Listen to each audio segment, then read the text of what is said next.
Arsenal reject. What a performance. But this isn't one-off for him. No, he was good. He was great, fantastic last year. Yeah. And he was a young man at Arsenal, and sometimes young guys, as we all know, progress and mature at different times, right? And there wasn't a lot of signs, and listen, people at Arsenal were working with him every day. They can either see it or they can't. Yeah. Tony Pulis didn't see it when he was on loan at West Brom. He went to West Brom, and young Callum McManaman was outshining him there, who's, I don't know where he is now. But what we do know is he's found his feet at Gnabry at Bayern Munich. He's been excellent for a while. He's fast, he's pacey. And not just that, he's not just doing it with Bayern, he's doing it with Germany. Yeah. He's doing it with Germany as well. He's doing it on the international front. He's doing it on the club front. And they made a conscious decision, Bayern Munich. The older guys are going, Ian Robben, Frank Ribery. The old guard were going with the younger guys. They tried to buy Hudson-Odoi last year as well to beef that up. The two they've got them now at the moment are spectacular, but especially Gnabry and his finishing. And, of course, we saw a great finish as well from Lewandowski, who just, it must be such a nice feeling. I don't know if you ever had this as a striker, Ali, where you feel that anything you hit will hit the back of the net. Because not only that goal that he scored, but the flick up in the build-up as well. He's just a man who just exudes confidence everywhere. And the moment of the goal, it's end of the first half, it's still 1-1. Lewandowski, with his back turned to goal. And he already has a picture as to where this ball is going to go. It doesn't happen by accident. Just like you don't lose a game 7-2 by accident. Spurs fans, by the way. It didn't happen by accident. It's because you got a guy like Robert Lewandowski who can turn, and he's already has that corner in his eye where he knows, if I take this touch here, even facing my own goal, on the turn, I can hit it there. It's 2-1, and that's the difference between world-class and pretenders. World-class level and a team that pretends to be at that level. And right now, Bayern Munich play like that, whereas Spurs is still finding themselves. How much now are Bayern Munich putting themselves in a conversation to go very far in this competition? Or are we just saying, well, look, come on, it was a Spurs side who got their issues? You can only play who you put up against, and as I mentioned before, these are the beaten Champions League finalists after all. But that kind of performance against a Spurs side, whether this is a shadow of their former selves or not, I think the performance as a team, the performance individually from the likes of Gnabry, says that this is a team, this is a Bayern Munich team that can go very far, especially when you see some of Europe's big boys continuing to stumble. We all see, we will find out what happens when the year turns, but as of right now, this is as good a performance, as good a team as we're seeing in the Champions League right now. Sorry, Craig, and can I tell you, though, that of the Lewandowski finishes, the second one is even more impressive. Really? The ball spinning away from him, he's spinning away from goal, and the touch that he takes on it is just...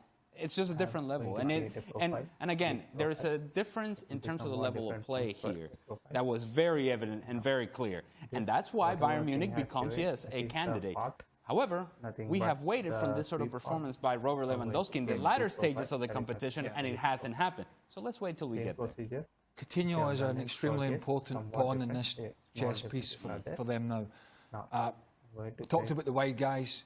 We wondered about, I think it's very clever from Bayern, while everybody was fighting over Neymar and whatnot in Spain, that they went out and said, listen, this is the kind of guy we need to come in, reignite his career, reignite our front line, get the wide guys going, get Lewandowski involved more with his little threaded passes.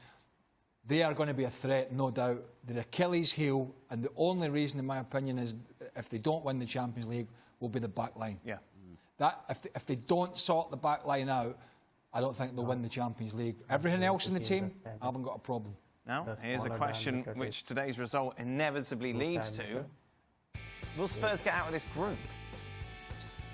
I still think they will, because I still think they're clearly a better side than Red Star and Olympiacos. We've just not seen that yet. I think they will get out it, but they need to give themselves a real good shake and quick. Yeah. I can tell you what, goal differential is not helping. No, head-to-head in theory, isn't it? Well, we'll see. We'll see. They've got 2 games against Red Star now, home and away, and they have to win them both. Otherwise, I think you could start planning for Europa League. Red Star, of course, beat Olympiacos 3-1 today. Olympiacos who drew with Spurs on the opening day. I think Spurs will be fine. They'll be fine. But then again, I'm not saying that with much confidence, though. No, well, neither am I. Well, it's not like I love Spurs to begin with, but it's not like I trust this team to begin with. But I got to tell you, you see them today, and it's one thing to get beat. It's one thing to lose. It's just the way in which the team just went, heck. Right. You know, I mean, I'm not saying this on today because everybody. I mean, it was horrendous, but I think, I think the inevitable for Spurs is round the corner. It's the end of a cycle, you think? Yeah, I think it's 5 years for Pochettino. I think we can start to see it a little bit, and for any manager to stay a length of time, you need to be having success and seeing the end line. And I don't think in his mind he can see the end line. And I think he knows there's some players that want to leave. And I think when it eventually does happen, and you know, for most clubs it will, there's going to be a ripple effect through the whole place. And let's be honest, successful or not, trophies or not, he is going to be. And we can Of course, after that debacle in Paris, put themselves top of the Liga. Well, all of that good was undone with a terrible performance at the Bernabeu. They were 2-0 down at half-time. Somehow managed to get it back to 2-2. Sid Lowe, you were there. This was terrible, wasn't it? Why was it so bad? Well, it's difficult to really put your finger on it. And Zidane said after the game that the 2 goals that Bruges scored were a bit of a joke, and that's true. And they were both disastrously dealt with by Real Madrid. In both cases, Madrid were very much part of the reason why they conceded those goals. I think after the first one in particular, it felt like Madrid were kind of disoriented for a while. They couldn't quite believe this was going on, that they couldn't shake themselves out of this kind of stupefaction, this sense of what on earth is this? And every time, the Madrid then obviously took the game to Bruges, which is what you would anticipate them doing.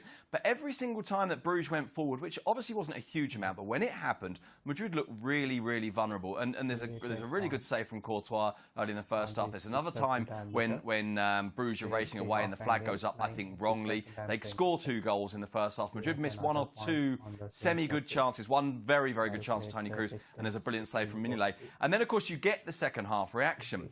But I must admit, I think that even the second half reaction is a little bit false. And you saw the statistics there, 27 shots from Real Madrid. But I think that massively exaggerates how likely it was that Real Madrid would score. I think they created maybe 1 really clear chance in the second half. I think it was a lot of shooting from kind of 20, 25 yards. It really wasn't going to cause too many problems. And they were just awful. And Zidane afterwards was saying, look, our second half reaction was really good. I'm very pleased with that. But in the first half, we were dreadful. I must admit, I don't think they were that good in the second half either.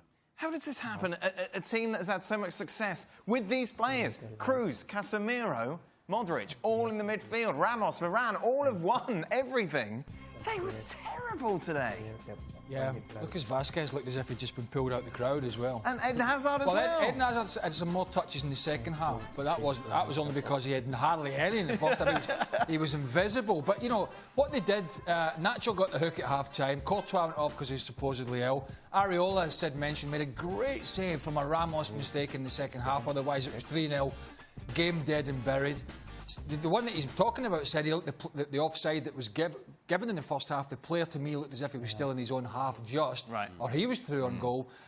What Bruges worked out quickly was that their pacey front guys, if they hit it in behind quickly, they could catch them out because the full-backs had pushed on and arguably one of the centre-backs had stepped in as well and they were left super exposed. It looked to me like Real Madrid, there was an arrogance of saying, we don't really have to defend much against this team because we're so much better of them. And then they get bit in the backside big time, particularly with the balls in behind. Yeah. I totally agree with Sid. I think it absolutely flatters them that they got back in this game and got something out of it because they were not good.